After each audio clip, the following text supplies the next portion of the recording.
Well, hey there, this is Kim Constable. Welcome to the Strong and Sculpted podcast, the podcast by me, Kim Constable, about all things strong and, of course, all things sculpted. Now, today we're going to talk about sculpted more than strong, I suppose. Well, a little bit of both in here, but I'll tell you why. I have wanted to record this podcast for a long time. I've actually written the notes for it.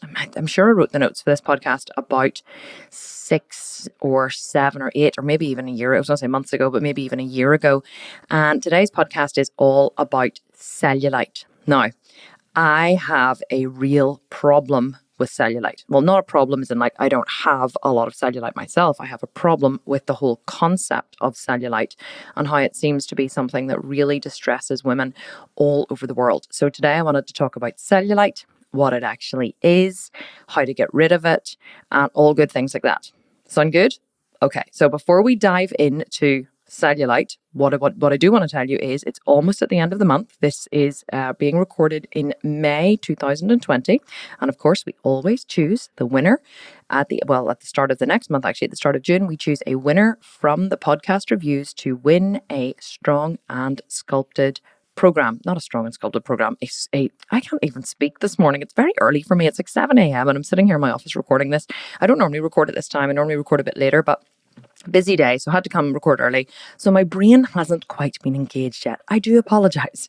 The 18-month Sculpt and Shred program, or any program of your choice, actually, if you already have that, all you have to do to win a Sculpted Vegan program is simply leave a review on the podcast. Just go to the episode wherever you're listening to this. Don't leave it on my website. I'm sure you guys are fed up with me saying this, but every single week, even though I say it, people go to my website and they leave a review and then they send me a picture on Instagram. And I have to say, I'm sorry, it doesn't count on the website. It has to be on, Stitcher or Podbean or iTunes or somewhere like that. So wherever you listen to the review, leave a review there and then send me a screenshot on Instagram. That part is very important because if you leave me a review and you don't send me a screenshot on Instagram, your review will not be counted in the competition. And so every single month we choose a winner and we announce them. And this month it could be you. And don't forget, you can leave like 4 reviews a month. You can send me 4 reviews a month. If you're really determined to win one of those programs, you have a much higher chance of winning the more you are in it. So let's get talking about cellulite. So let me tell you a story first. I remember whenever I was, I want to say early teens, right? And I remember going into my mom's bedroom one day. And she was rubbing on this cream onto her legs. I don't even know whether she came home with it, or I don't think I was with her when she bought it, but it was a Christian Dior Cellulite Cream. Now, in those days, a Christian Dior Cellulite Cream would have set you back, I want to say about 50 quid, right? About £50 here in Northern Ireland, which at the minute in current monetary terms is about, it's not that much because the exchange rate isn't that big, but I suppose in US dollars, probably be about $60 US at the minute. But, which is quite expensive for a cream. And certainly, you're talking here 25 years ago, probably, maybe even slightly less, 25 years ago, like that was a lot of money to spend on a cream. And although my parents, they both worked and we were reasonably affluent, we certainly weren't multimillionaires. And so, my mum was rubbing this cream on her thighs and I said to her, what is it that you're doing? And she said, oh, it's this brand new. And my mum is such a sucker, I have to be honest, for anything new and shiny and, and all the new creams and lotions and potions. And like, if you open her cupboard under her sink, to look at her cleaning products, she will have like 500 different types of cleaning product. Whereas I'm just like, one spray, not one sponge. But anyway, I digress. My mum is such a sucker for anything new, shiny, smelly, and, all singing, all dancing. And so she said, oh, this is a new cellulite cream. It's supposed to be absolutely fantastic. If you rub it into your legs every day, in the backs of your thighs, it reduces your appearance of cellulite, by up to 50% or 75% or whatever it was they were claiming. And I remember saying, I remember thinking like, oh, I was like, wow, this sounds amazing. And I remember thinking like, I wonder what cellulite is. And it was the first time that I had ever really become aware of cellulite, right? This is again, early teens. I want to say, I think I was maybe 13. And I don't think I'd ever really been aware of cellulite, but of course, now that my mum had this new and expensive cellulite cream, I began kind of to notice cellulite, other places. Do you ever notice how that happens? Like you become aware of something and then suddenly you start noticing it everywhere because, it's in your mind. And so I guess, and, I used to read this teen magazine called Ms. whenever I was younger. And, of course, then cellulite started popping up in these magazines and it was, how to, and of course, Sunday magazines and that kind of stuff, how to know you have cellulite, and what is cellulite and all this kind of stuff and how to get rid of cellulite, most importantly. And, it taught you how to, grab like an area of your thigh. So it was like, even if you can't see the cellulite, if you grab an area of your thigh and you squeeze, if the skin looks, dimpled like the skin of an orange, then you have cellulite.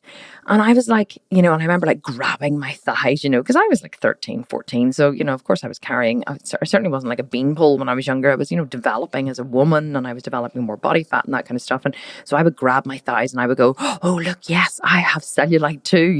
This wasn't something you could actually see on me. I just was like, but I knew that it was there under the skin. And so I began to sneak into my mum's room and like use her Christian Dior cellulite cream.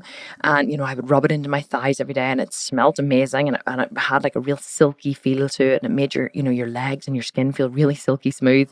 And so, of course, then for the rest of my life, I was aware of the cellulite on the backs of my thighs and my butt. And of course, then I would stand, how many of you have done this? Like you stand and you look in a mirror, right? And you squeeze your butt really, really hard. Like you tense your muscles really hard. Like you squeeze your butt really tight. And then you notice that when you do that, kind of like squeezing a lump of flesh on your thigh, like the magazines taught me to do, whenever you squeeze your butt, then you can see all the cellulite in your butt, right?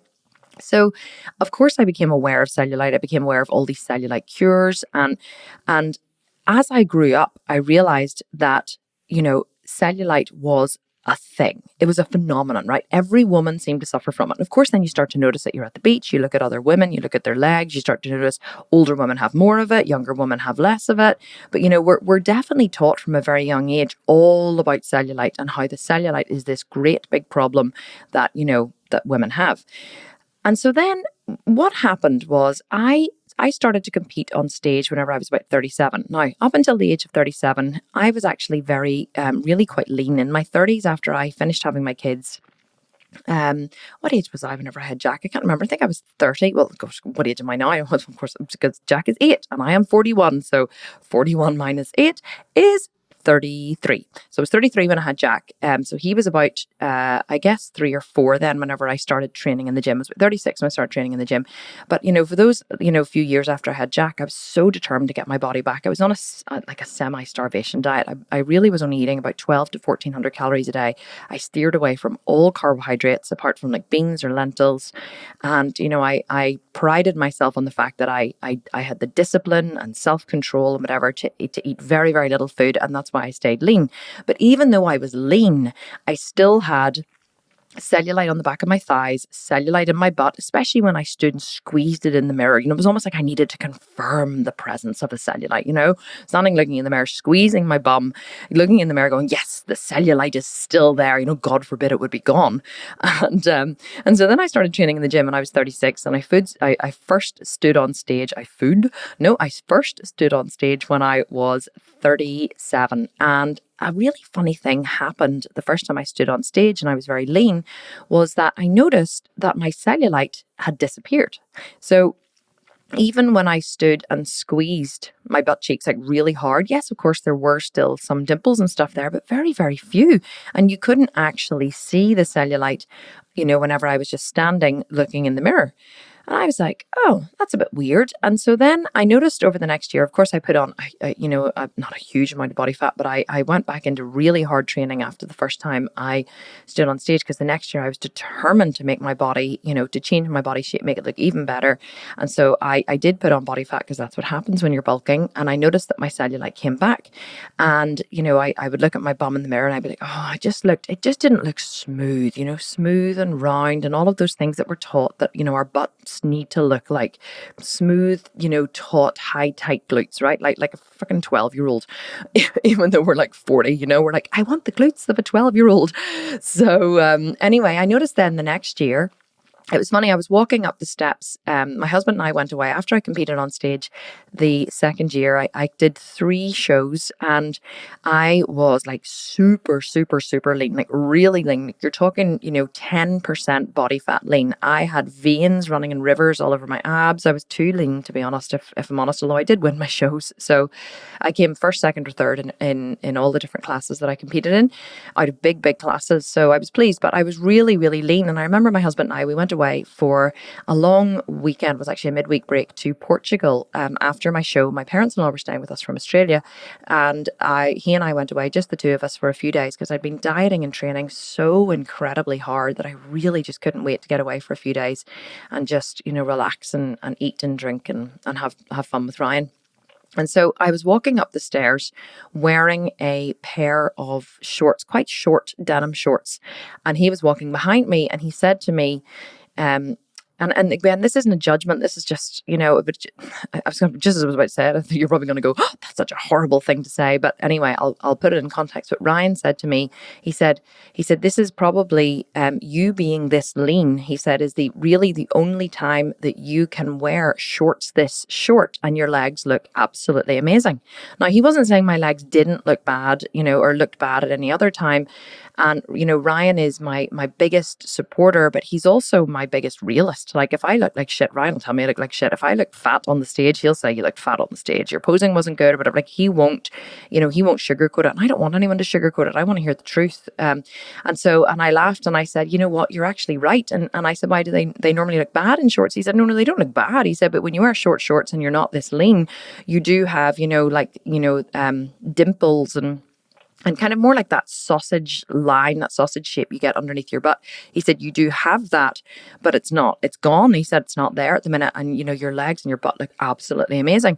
And that always stuck with me. And I thought, wow, isn't that interesting that at certain times of the year, my thighs look a certain way. And at certain times of the year, especially whenever I'm really, really lean, they don't look a certain way. And so it really made me think, right? Why do I have cellulite whenever I have more body fat? And why do I have cellulite when I don't have body fat?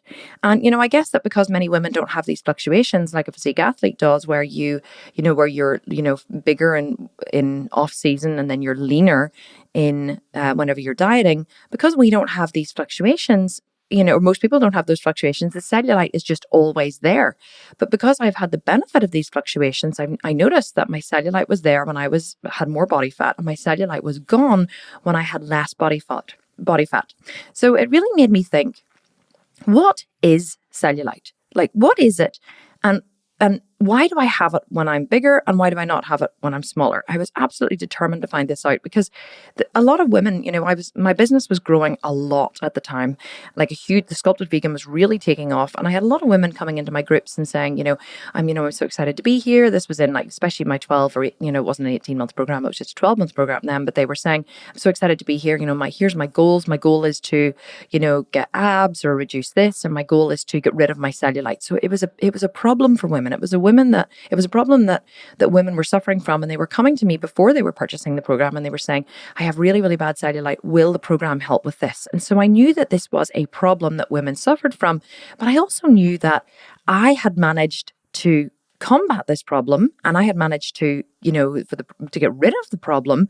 So I didn't know how or why I had got rid of the problem. Yes, I knew that I had reduced body fat, but surely cellulite wasn't just body fat, because if cellulite was just body fat, then why was there $1 billion industry selling us creams and lotions and potions to get rid of something that could just be gotten rid of with diet and exercise for free?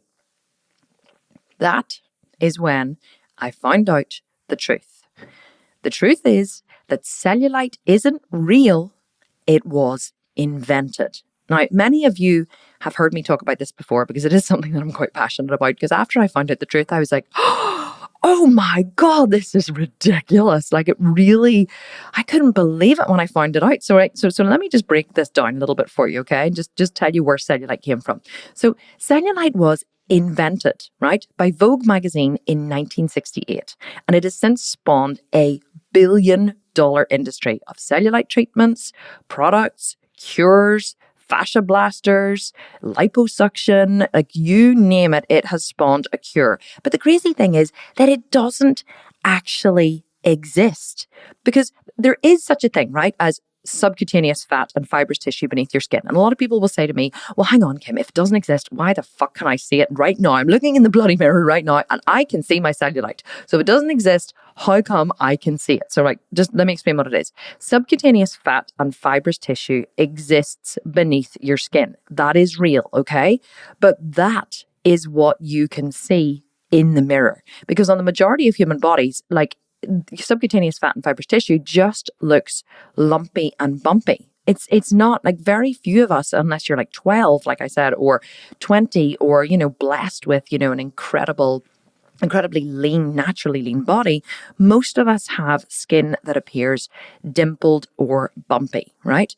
But and that has always existed for women, always existed from the start of time, from women, were invented, if you like, they've always had this thing happen in their skin. But until relatively recently, there was no word to define it, because it was not a thing, right? It was just the way women's bodies were, and it was just fat and fibrous tissue. That's all it was. Subcutaneous fat and fibrous tissue, right?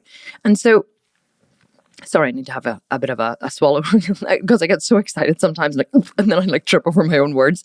So here's the thing, right? Half a century ago, no one had even heard of cellulite, right? Let alone identified it as a problem to be getting rid of. Today, we spend millions, if not billions, on anti-cellulite treatments, despite the glaring lack of evidence that any of them work. So let's just think about this for a second, okay?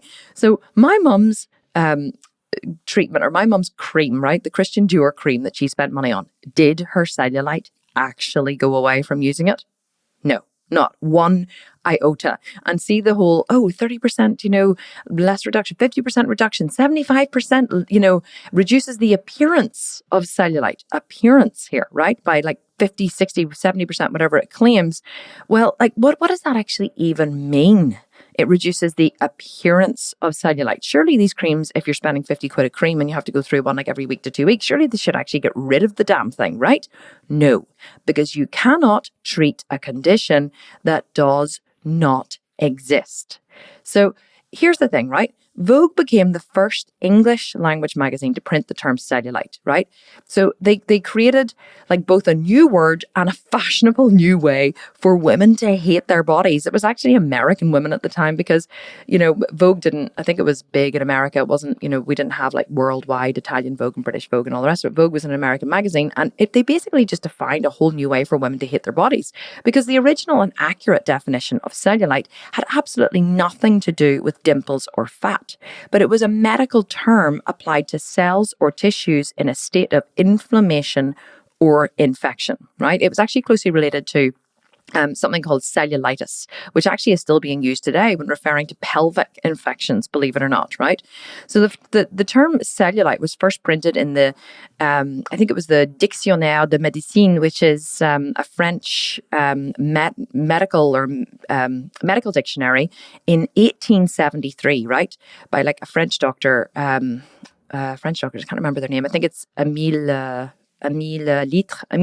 and I can't remember, some guy, Charles Philippe, I think his name was. So basically they were the ones who first printed the term cellulite, right? The actual word cellulite in the Dictionnaire de Médecine in 1873, right? But it had nothing to do with what we associate with cellulite today. Absolutely and utterly nothing, okay? It was a medical term derived from the term cellulitis, which basically had to do, with that whole pelvic region, with, infection or inflammation or whatever, but it really had nothing to do with fat, okay? So in those days, and here's the thing, in 1873, or even, and around that time, and before that, slightly after that, body fat was a sign of prosperity and of energy storage, right? Women didn't know how to hate being fat, because it was a sign of prosperity. So that's why a lot of the women, when you see these French Impressionists and you see all of the, the paintings and the pictures and the Sistine Chapel and all that kind of stuff, all these women are lying around and they're all, they're all bigger. They all have, bigger bodies. They all, have like they're proud of their bellies and their thighs. I mean, you never see a skinny woman, right? Think now back to all of those impressionists that you have, all those, very famous paintings. Even you're thinking of old houses filled with paintings, like, and women lying around naked or whatever. Like, the women are not stick thin. There's not one stick thin woman that I can recall in a painting I've ever seen. They are all bigger. Now, when I say bigger, they're not like enormous, but I would say they're good here, UK size, 14 to 16. Like, why is that? Well, it's because body fat was a sign of prosperity. Okay. Women really didn't know that they shouldn't be fat or that they should hate being fat. That's just the way they were.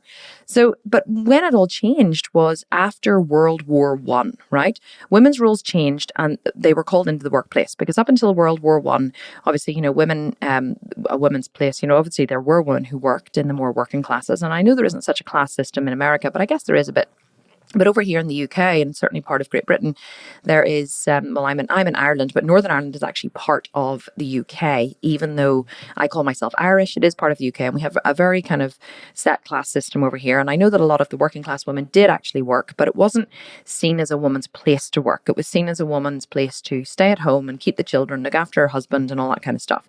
But, after World War One, women were called into the workplace, which meant that they have more freedom, more power, more disposable income, right? So, and what did patriarchy decide to do? Well, patriarchy decided to tell them how to spend that extra cash. So let's think about this for a second.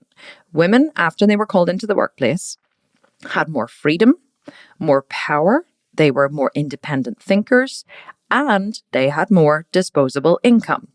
And what else is there to do but tell a woman how to spend her cash? So let's think about this for a second, right? Who would stand to gain from women hating their bodies and believing they have a problem? Well, not women, that's for sure.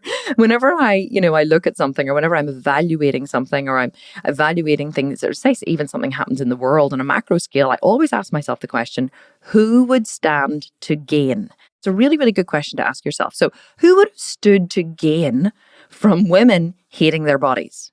It wasn't women, I can tell you that much. So I find digressing a little bit into the story of like where cellulite, came from and how it was spawned. But so I want to ask the question now, to get back to my original point, what actually is cellulite? Okay. Well, let's break it down in kind of more scientific terms. So beneath your skin, there is a layer of fat held in place by fibrous tissue, okay, which forms a kind of net. So sometimes fat cells get clumped together and pushed through the holes in the netting, creating like visible bumps and dimples on your skin. And that is really all that cellulite is. So like the more fat you have, the more fat is likely to get pushed through the fibrous tissue. So basically, excuse me, this fibrous tissue, it forms a kind of, like, it is like a kind of net. I always imagine it to be like a pair of stockings, right? So you put on a pair of stockings and you can see they're really, really finely held together by a mesh. That's kind of how the fat is held together underneath your skin. And the more fat you have, the more it gets pushed through the netting. It's kind of like if you're trying to squeeze yourself, say you have like huge big fat legs and you're trying to squeeze them into a really skin tight pair of leggings, right?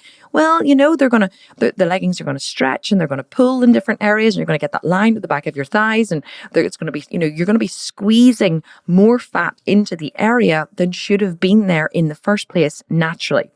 So of course, it's going to get pushed through your skin. And here's the thing as well, right? Cellulite can affect both men and women, but it is more common in females just simply due to the different distributions of fat, muscle, and connective tissue. Because in women, the fat cells and connective tissue are actually arranged vertically. So they run in a straight line down your body.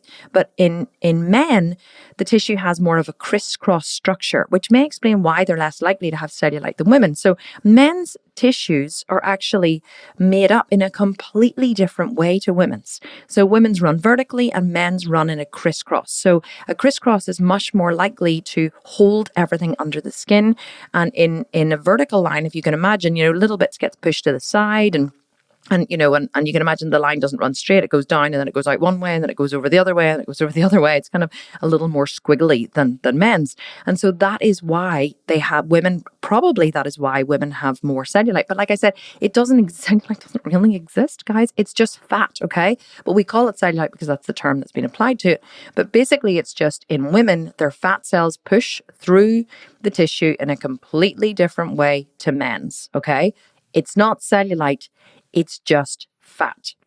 Now, other things that contribute to the appearance of cellulite are hormones. So hormones likely play an important role in cellulite development. I mean, estrogen, insulin, adrenaline, thyroid hormones, prolactin, all of those things are all part of the cellulite production process, or basically the fat production process. Because there's a lot of theories around this, but like they don't actually, not a lot has been proven in science, but estrogen in women decreases as they approach menopause, okay? And whenever you approach menopause and your estrogen levels decrease, blood flow to the connective tissue under the skin also decreases. So this is something that they have proven, they have seen time and time again.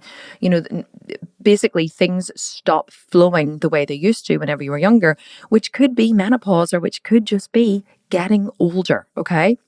As you get older, things just don't work as well as they used to whenever you were younger.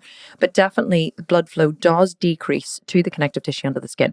And so lower circulation means less oxygen in the area, resulting in lower collagen production. So collagen is basically, the binding agent which keeps everything firm and plump and wrinkle-free and, going up rather than going down.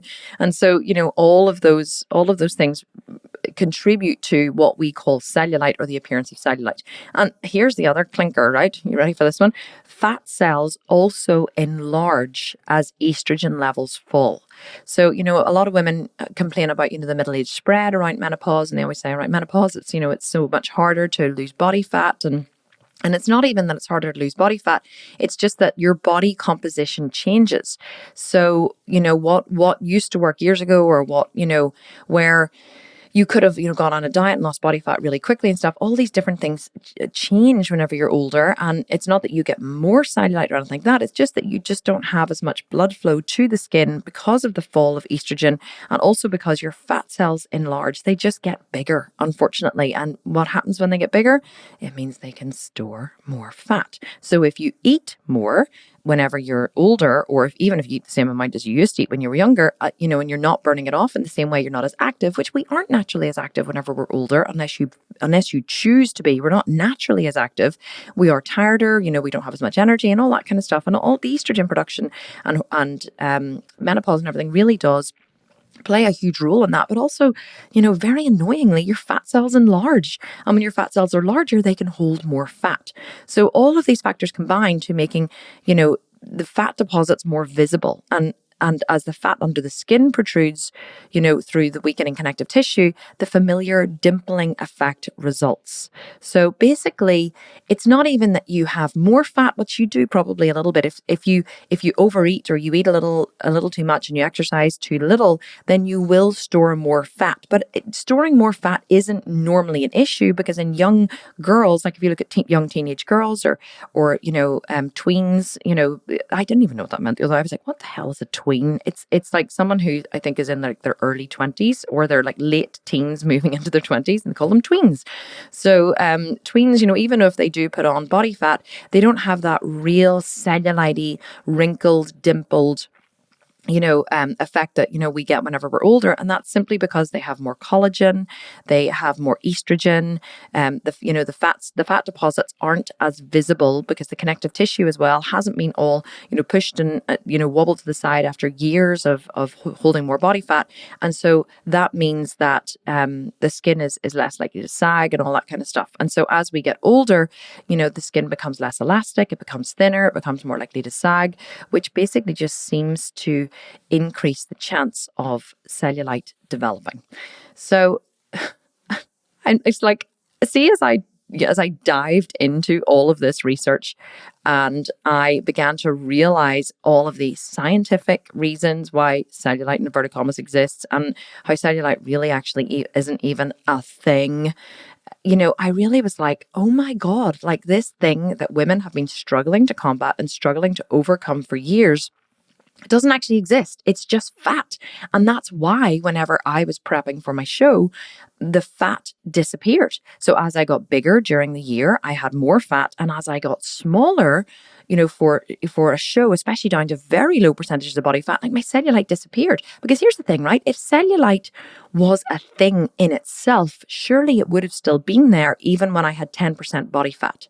Surely my skin would still have been dimpled, and if I squeezed it, surely I would have still have had that orange peel effect, okay? And now, if I did stand and squeeze my bum in the mirror, like squeeze it really, really hard, of course I did still have some orange peel effect because I still had fat in my bum because I'm a woman, okay? And that's where I tend to carry my fat in my bum and my thighs. I'm a very natural pear shape. But what I realized was as I put on body fat, my cellulite got more, and as I lost body fat, the cellulite got less. And having this information really made me want to shout it from the rooftops to women everywhere, because women everywhere come to me and go, how can I get rid of my cellulite? And I go, just lose body fat. And they go, no, but it can't be as simple as that. And I'm like, what if it can? What if it's society that has told you that this is a problem that will either never go away or that you need to spend, hundreds or thousands of dollars to fix? And what if that is not true? What if you can massively reduce the appearance of cellulite and eradicate it potentially, depending on how much body fat you lose, simply by hard work? Simply by hard work. And it really is quite astounding to many women whenever they realize this. But here's one thing I want to ask you, right? Just to take it right back to, where this all began. Like, why did women believe why did women believe that they should look a certain way? Like, when did we start caring about how we looked, okay? Or why, when did we start thinking that cellulite was bad, or that, being fatter was bad and being thinner was better? Because years ago, like I said, being overweight was a sign of prosperity. It was a sign of, women wanted to be overweight. And if you saw a lovely, round, plump woman, just like, today people are like, oh, they're lovely seeing lovely plump babies, because we still have the social conditioning that a plump baby is one that is well fed and that won't die from malnutrition. And this all, comes from years and years and years ago, whenever food was scarce and people had to work hard, and you never wanted to see a really thin child, because a thin child was more likely to develop disease, and to not prosper, to potentially die, okay? And, obviously, and now I'm talking hundreds of years ago here, especially in the UK and London and Ireland, and the potato famine and all that kind of stuff. There's been a lot of horrors in our country. I mean, I know there has in other parts of the world too, but you really wanted to always have like a lovely plump child, and, definitely fat was seen as a sign of prosperity. So when did that change for us? Okay. Because I think that to understand cellulite and how it even came into existence and why you do not have a problem with cellulite because it doesn't actually exist, I think it's important to understand where it came from. So one of the things I was thinking about whenever I was planning this podcast was Mary Poppins, right? The movie Mary Poppins. Many of us are familiar with Mary Poppins, right? And I used to love, what was her name? Winifred Banks. Winifred Banks was, Mr. Banks's, George Banks's wife, right? And she was a real firecracker. I absolutely loved her. And, whenever she's singing, about the suffragettes and, Emmeline is at Pankhurst has been clapped in irons again. And whenever you're younger, you're watching this and you're seeing these women, dance around the kitchen and wear her sashes, and she's going off, to vote for or to fight for women's right to vote and all this. But it really doesn't mean anything whenever you're a young girl. But if you dive deep into the history of that and where, what Winifred Banks was actually campaigning for and what she was joining, it was a movement of women. Now, I think that Mary Poppins was set in 1910. So it was before the First World War. The First World War didn't start until 1914. So it was before the First World War. And in 1910, believe it or not, women did not have the right to vote. So that's what the suffragettes were fighting for. They were fighting for women's right to vote. And women didn't actually get the right to vote until 1918. It was, right? 1918, when women over the age of 30 who owned property, right, were given the right to vote. But they had to fight really, really hard for that. I think that the suffragettes started fighting for women's right to vote. I think it was at the end of the 19th century. I think it was about 1897, when my research took me. It was around that time that they started fighting, but it wasn't until nearly 10 or 20 years later in 1918 that they actually got the vote, and it was only women over the age of 30. And it wasn't actually until, believe it or not, the Equal Franchise Act in 1928 that women over the age of 21 were given the same voting rights as men, which actually increased the number of women who were eligible to vote, I think, to over about 15 million. That was in 1928. Like that was a good 10 years later. So, but here's a question for you, right? So if women didn't actually get to vote up until 1918, here in Great Britain anyway, if they didn't have the right to vote until 1918, who do you think set the standards of what a woman should look like? Well, if I had to hazard a guess, I would say it would be the men. Now, this is not a feminist podcast, by the way. I love men. I'm married to a man. Whenever I was younger, I wanted to be a man. I have very, very male tendencies. So I'm not like, oh, the man. And I know you all love somebody wrote to me the other day, okay, I love your wicked witch of the West voice. So I'm like, oh, the man, it was the man, the men who were like oppressing us. And it's not that it was the men who were oppressing us. Like, let's not get all feminist here. It was basically just the way society was. It was social conditioning. But, who do you think decided up until 1918, or even before that when it started to change, who do you think it was that decided what a woman should look like? Well, I would guess that it was probably the men. The men wanted, do you think that a woman wanted to wear a corset? Think about it. How many of you have worn a corset before, either for a photo shoot or for a night out? Or I remember years ago, I wore a corset, right, to a wedding, and it looked absolutely amazing. It was this beautiful, I never wear pink, but it was this beautiful pink satin outfit. It was a pink satin pencil skirt with a pink satin corset. Now, it wasn't really, it didn't look like, what do you call it, like a burlesque, dancer or anything.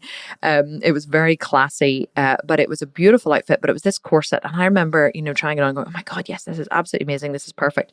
Well, here, let me tell you something. See, by the time I got to the dinner that night, I couldn't breathe. I couldn't eat. I couldn't breathe. The corset had taken on the shape of my body. So it had this really tiny waist, and, which then it was boned and everything at the time, which obviously I wasn't vegan then, wasn't wearing bones in my clothes.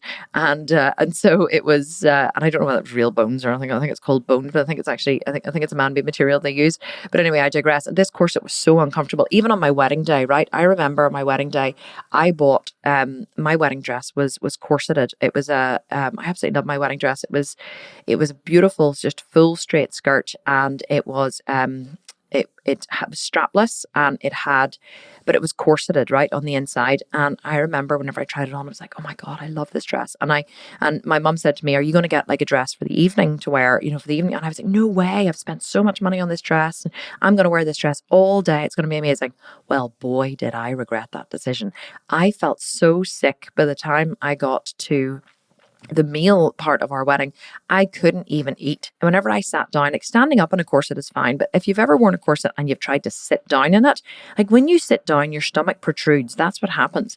It was so deeply uncomfortable. I couldn't eat. I couldn't drink. Oh my God. I had to dance in this. Of course, it was my wedding, so I had to, I didn't have to, but I was, dancing and drinking. I really wanted to enjoy it, and whatever. And I really regretted wearing this dress, but more than anything, I really regretted wearing the corset. And that's always my advice to women now who are getting married. I'm like, either choose a really comfortable wedding dress, preferably one without a corset, or get something that you can change into for the evening do, because you really will want to be comfortable in the evening, whenever you're, running around with your guests and stuff. So anyway, I digress. Corsets, right? Who the hell invented a corset? I can tell you something. It wasn't a woman. There's no woman in her right mind would invent that torture device for other women to wear. You wouldn't, unless you were some kind of sadist, because, a corset is obviously designed to give you a tiny waist. It's designed to give you that hourglass figure, right? Even today, I find myself in my marketing, I'm promoting, I'm trying to build this hourglass figure with muscles, right? I want to give myself wider shoulders, smaller waist. bigger thighs and booty to give myself this beautiful hourglass shape. But like, have we ever even considered where did that come from? Like, where did that come from? When did women decide that their shape should look a certain way? Like I don't believe that we have these standards for men. Yes, of course, we may prefer our men to have broad shoulders and muscular chests and all this kind of stuff. But like, when did we decide that a real woman looks a certain way? Well, I would guess that because women didn't actually get the vote until 1918, that it was, and I'm not sure when it was in America, but I would guess that it was before 1918 when the men were mostly in charge and had the right to vote and decided on how things were done. I guess it was them. I would imagine it was them who decided what a woman should look like. And I was listening to a book the other day, actually. I can't remember what it was. It was one of my Audible books, and it was about, it was Simon Sinek. Actually, I don't think it's called Cynic. I think because he's reading the book, and I've only ever read his books, not actually listened to them on Audible. Now, Simon Sinek, if you don't know his, no, is it Simon Sinek? Oh no, it wasn't Simon Sinek. And now, Matthew Syed, Syed, Matthew Syed. Now, if you don't know Matthew Syed, you should look him up. His books are incredible. There's one called The Myth of Talent and the Power of Practice. That was the first ever one that I read. He was an Olympic table tennis champion. It was actually one of the first books that I read that made me believe that it was okay to take my kids out of school. And he talked about how, anyway, just read it. It's incredible. The Myth of Talent and the Power of Practice. So I've read all of his books so far. There's another one called Black Box Thinking, which is incredible, which teaches you how to think outside the box. And it really examines a lot of industries. And of course, now I can't remember the name of his most recent book, but I was listening to it the other day. And as I was walking, and he was talking about how it's about diversity. It's about, again, more about thinking outside the box and about how, actually embracing a culture of, different backgrounds and different thinkers and different ethnic, I can't think of the word, ethnicity? Whatever. Anyway, those, ethnically diverse people actually is so good for business and for industry and whatever. And he was talking about, I think it was in Sweden, how they began to, they wanted to reduce I think it was the strain on the healthcare system. And so they were looking at all different ways they could reduce the strain on the healthcare system. And they began to look, believe it or not, at the roads system. So they began to look at the system of the roads and about how they realized that I'm not going to do it justice because I was walking listening to it, but I'll tell you briefly, about how in Sweden, there's a lot of, I think it was in Sweden, there's a lot of snow, right, every year. And so they realized that for years and years and years, I don't know how long, but a lot of years, I think from like the 40s or 50s, the policy had been that the snow plows or the snow clearers went out and cleared the roads, okay? But they didn't really concentrate so much on the footpaths, they concentrated on the roads. And that, but what they realized in the healthcare system was that the majority of accidents that were coming into A&E in the healthcare system were from pedestrians. And whenever they looked at the system, what they realized was years ago, there were no women who sat on the committee who made the decisions, for in the transport committee. It was only men. And at the time, men got up in the morning, got into their car and drove to work. But women were much more likely to take public transport, and they were also walking with prams. And they also realized that women, whenever they went, they didn't get up in the morning and drive from A to B, from, a commute into the city. They usually dropped kids off to school. Then they went to visit a relative. Then they picked up groceries, and then they went, and then they went to work, or they did the opposite way around. They went to work, and then they made lots of different trips on the way home. And so they didn't just go from A to B. And what they realized was that if they actually put, there was a lot more accidents coming from pedestrians, from women, actually from not even just women, but mostly women, getting out of their car, going into the supermarket, visiting a relative, delivering this, picking up kids. And that's where a lot of the slipping and the accidents and the strain on the healthcare system was coming from. And there was actually very, very few coming from road accidents. And they realized that because men with a very single-minded, a very myopic view, not because from any badness, but they couldn't see anything beyond their own scope. They couldn't see how, they had no idea what the women were doing. And all they saw was they get into the car in the morning, they went from A to B, from their house to work and back again. So that's where they spent the money on the infrastructure. Whereas whenever they examined this, a whole other part that had been ignored because it was just outside of their scope of thinking, they began to spend money on there, and they massively reduced the healthcare, the strain on the healthcare. And I thought that was so interesting. And it really made me think about this in this podcast I was going to do about how, before women had the vote, it was men who were setting the standards. It was the men who were setting the standards for what women should look like. Men who were, the designing the women's clothes, men who were designing corsets, men who were designing all of these different things. And so women didn't really have a say or a view in what it was that they should look like or they should wear. They just kind of went along, with the social conditioning that, in the society that they were living in.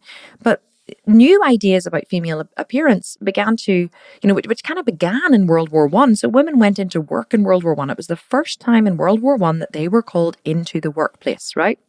And so this is when new ideas about female appearance started to appear, because if you think about it, up until then, women were in full skirts, corsets, long sleeves, high necks. And so, but that kind of stuff didn't really cross over well into the workplace, because, if you've ever walked around in a corset and a full skirt and something high necked, you'll realize it's extremely uncomfortable, right? It's extremely uncomfortable, and it's really not a good outfit for working in. And so new ideas about women, what women should look like and how they should dress and all that kind of stuff began to appear in kind of, in World War One, but they became full-blown beauty standards in World War Two. So there was really only, 20 years between World War One and World War Two. And what women realized in World War Two was that nobody wanted an hourglass shape anymore, okay? Women did not want an hourglass shape. And so what happened was they rebelled by going in the opposite direction. So, defiance is defined as, not even defined as, but if you think about defiance, what defiance is, I need to know what you are to know what I'm not. We see this in teenagers all the time. I was a very defiant teenager. As a teenager, you just want to be independent. But even saying that you're independent suggests dependency. Well, why is this? Because if, say you're my parent, say I'm like 14, right? And I'm looking at you and you're my parent, and you are conservative and, wear your hair in a certain way. Let's just talk about physical characteristics. So you wear your hair in a certain way. You're quite conservative. You don't wear fake tan. You don't wear a lot of makeup or whatever. And if I want to, say you're quite controlling, right? Say you make your children go to bed at a certain time, and most people would just call that normal, but to me, I call that controlling. So, let's say you live in an authoritarian paradigm with your kids, which basically means you decide that they go to school, when they get up, when they go to bed, you have set meal times. They're not allowed to not eat certain things. You control your children's lives, right? Well, the reason why teenage rebellion exists is simply because the children rebel against control. People always say to me about my kids, oh, you're going to have trouble with them when they're teenagers. And I'm like, I have teenagers. I have two of them. My kids are the sweetest, most beautiful, most wonderful human beings in the world, who tell me they love me on a daily basis. There is no defiance. There is no rebellion. Why? Because there's nothing to rebel against. When they want something, they come to me, we discuss it. They know I would never stop them from having what they want. They know that I am their supporter and their friend. And if I say that's really not a good idea, I don't think, smoking isn't a good idea, and here's why, or maybe it might be not a good idea to get your ear pierced, but you can decide to do it if you want, but let me give you the data, as to, why that might not be a good idea and whatever. They listen to me, and they know I'm not trying to control them. So they've nothing to defy. But when you try to control people, when men try to control women, or when parents try to control teenagers, they rebel, right? And they defy. So, but if you never try to control someone, then they've nothing to defy. So, but basically, independence or defiance basically says, I need to know what you are, right? Or what you expect me to be, so I can be the opposite. So I'm dependent on you. I'm dependent on knowing who you are, what you want, and what you like, to know what is the opposite. Does that make sense? Independence is a complete misnomer. People think that independence exists. It really doesn't. If you're dependent on someone to know what they are so you can be the opposite, then, and be independent, you're never really independent. You're still dependent on them. And so this is what happened with women.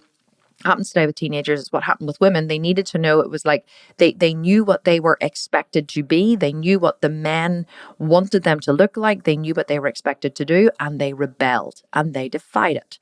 And so basically women, instead of being, round and full and having hourglass figures and all that kind of stuff, they decided they were going to be the opposite. And so what became popular after World War II? Becoming tubular thin.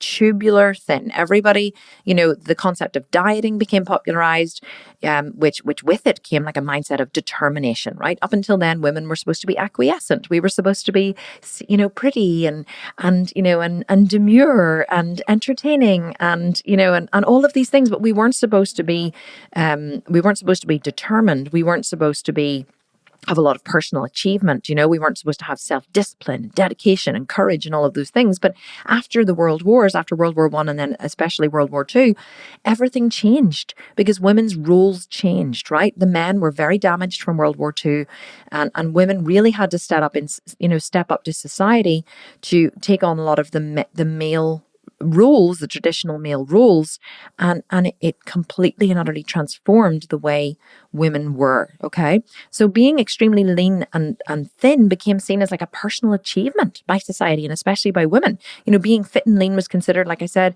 a matter of self-discipline and dedication and courage. Being womanly, in inverted commas, was no longer a good thing, right?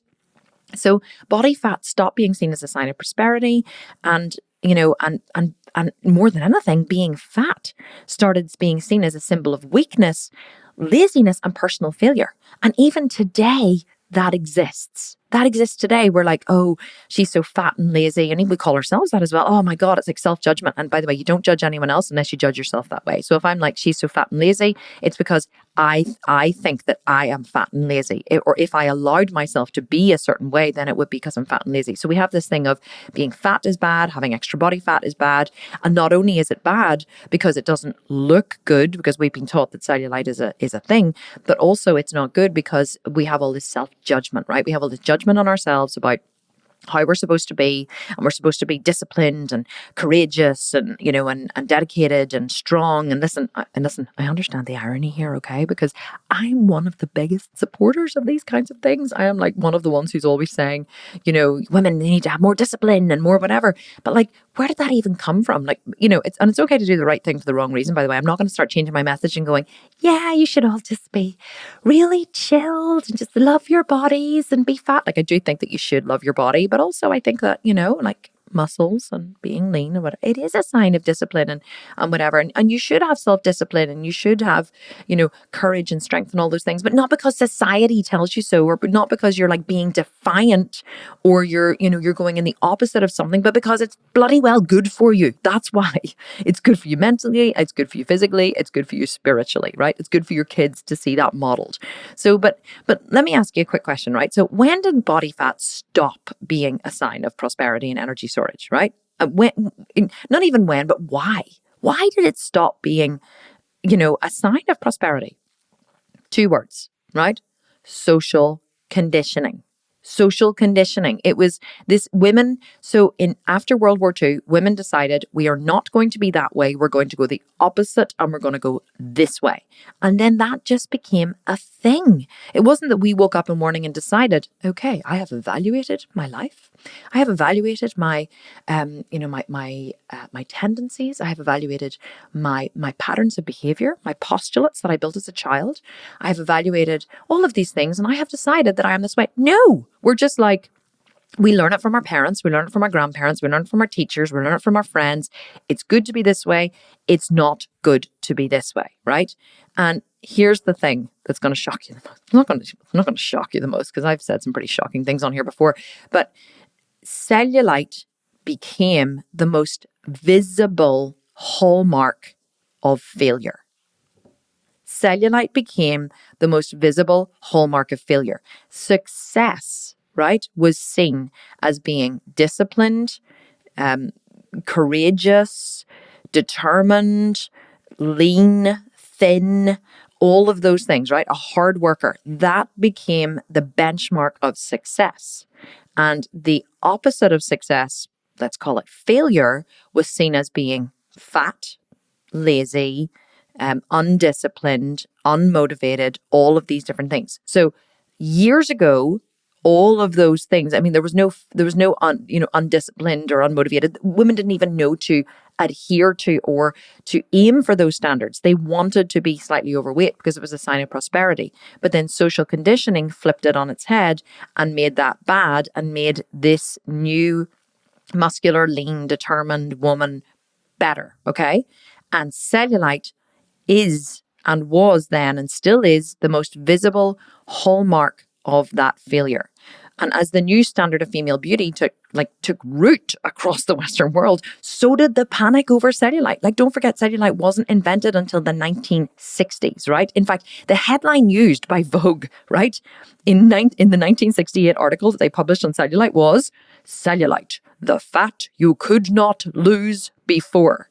So, like, the myth of cellulite had gone mainstream, right? And so had its mythical causes and cures.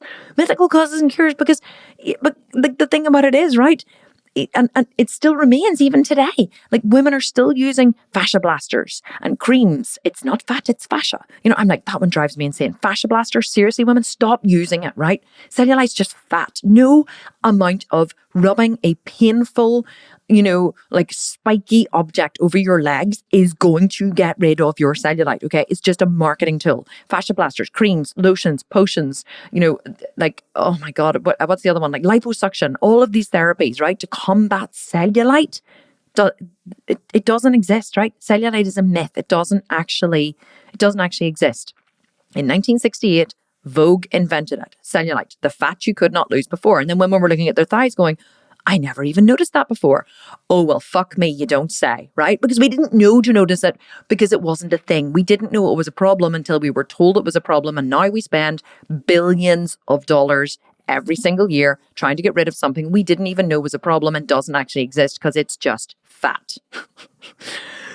So by this point, you may be thinking, well, Kim, it's all very well and good. And I really enjoyed your little narrative here on the podcast, but I actually do have cellulite. And I only listen to this podcast because I really want to know how to get rid of it. And can you just tell me that before you go? Like, now that I know I don't need to care about it, can you just tell me how to get rid of it so I don't have to see it while I'm not caring about it? Okay, I totally get it. Okay, totally get it. So I'm going to tell you how to get rid of it. Are you ready? Right. So there is basically, I have to tell you something first. There's virtually no way to honestly cure cellulite, right? There's no way to market a cure for cellulite. I can't market you a cure for cellulite here in this podcast because there is no cure, because there is nothing to cure, right? There's nothing to cure. So here's the thing. Reducing fat intake will basically mean having less fat to push through the connective tissue. That's really all it is. And not only that, but if you build up the muscles in your glutes and your hamstrings and your legs, this will reduce the fat and smooth out your legs and make the area appear less dimpled and wrinkled even more. Like, that's one thing that I have done. I have built up, you know, a huge amount of muscle in my glutes and especially in my hamstrings, on the backs of my legs and in my quads. My hamstrings are huge as well. Not huge, but they're big. And so people say to me, you know, how do you get cut legs all year? Because when all year round, I have lovely, you know, well-defined muscles in my legs and you can see my quads. And people always ask me, like, how do you get that? And I'm like, you know, you don't get it. You just build muscle. And so even though when I'm carrying extra body fat, which I am at the minute because I'm in a bulking phase, even when I'm carrying extra body fat, my legs still have really, really good shape, but that's simply because of the volume of muscle that I have. So the more, you know, I think the problem is a lot of women, you know, whenever they get rid of cellulite, or women have said to me, oh, but Kim, I did lose loads and loads of fat. And yes, my cellulite did reduce, but my skin was so saggy and wrinkly and my legs really didn't look good once the cellulite is gone. And I think that this is one of the myths that we're sold, is that once the cellulite goes, then your legs will look absolutely amazing. But that isn't true.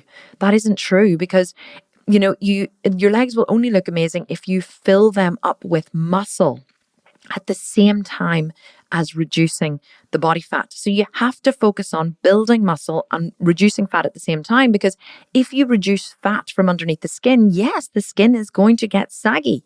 But if you fill it up with muscle, then the skin will stretch out again. There's no wrinkles on a balloon, okay? There's no wrinkles on a balloon because the balloon is lovely and full and stretched because there's loads of air in it. So if you want to reduce the cellulite on the backs of your thighs and on your glutes, then you have to fill it up with muscle. And if you're not prepared to do the work that it takes to fill it up with muscle, then basically you just have to accept the fact that yes, you can go on a huge diet and lose body fat, but your legs will really, or your glutes or wherever you hold the cellulite, will really never completely transform.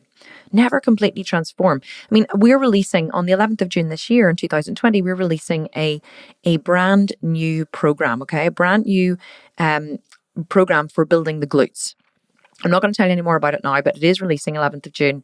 Okay, I'll tell you the name. It's called the 8-Week Butt Camp. Okay, the 8-Week Butt Camp. And basically what this program is designed to do, it can be done from home or the gym.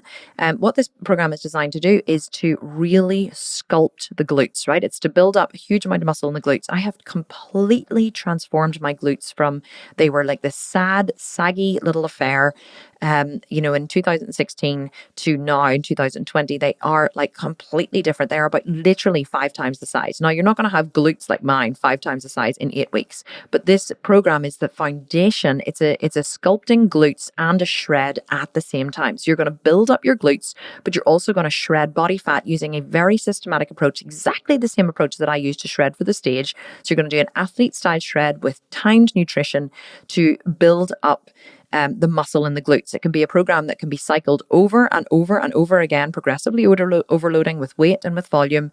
You could use it for the next year, right? You can just cycle it every 8 weeks, and you can use it for the next year, and you could completely and utterly transform your glutes. Okay.